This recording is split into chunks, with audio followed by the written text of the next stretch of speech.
Hello बच्चों, let's read the question. Which of the following statement is correct regarding cell. हमें बताने कौन सी statement यहाँ पे रिगार्डिंग सेल करेक्ट है।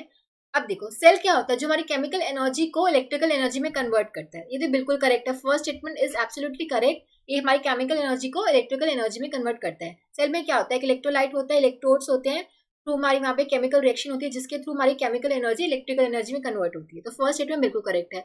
उसके बाद ये रखे, internal resistance of cell depends on the nature of electrolyte. ये भी बिल्कुल करेक्ट है। हमारे सेल का एक इंटरनल रेजिस्टेंस होता है। इंटरनल रेजिस्टेंस बेसिकली क्या होता है? It is the opposition offered by the electrolytes and the electrodes to the flow of current. ठीक है, फ्लो ऑफ करंट को जो ऑपोजिशन मिलती है थ्रू इलेक्ट्रोलाइट, वो हमारा इंटरनल रेजिस्टेंस होता है। सो इंटरनल रेजिस्टेंस हमारे नेचर ऑफ इलेक्ट्रोलाइट पे तो डिपेंड करता है ऑब्वियसली। टू भी करेक्ट है। उसके बाद ये रखे, potential difference across the terminals of the cell is always greater than its EM. ये गलत है। इसमें देखा, जो पोटेंशियल डिफरेंस होता है अक्रॉस टर्मिनल्स, वो हमेशा ईएमएफ से बड़ा होता है। पोटेंशियल डिफरेंस का हमारे पास फॉर्मूला होता है ई माइनस आई आर।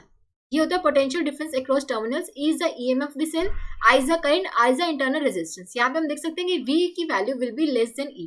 ठीक है, तो ये तो गलत हो गया कि potential difference across terminals of the cell is always greater than its EMF. ये तो गलत हो गया। ग्रेटर देन ईएमएफ कब होता है? अगर हमारा जो सेल है उसकी चार्जिंग हो रही है। उस केस में क्या होता है? V equals to E plus I R होता है। उस केस में हमारा जो पोटेंशियल डिफरेंस अक्रॉस टर्मिनल्स होता है, it is greater than E. ठीक है, ये केस कब होता है? During charging of the cell. तो ये स्टेटमेंट बिल्कुल गलत हो गया कि it is always greater than its EMF. ये स्टेटमेंट गलत है। ठीक है, सो हम बोल सकते हैं कि 1 and 2 are the correct statements, both 1 and 2। So option 4 will be the correct answer. I hope आप सबको समझ आया होगा। Thank you so much.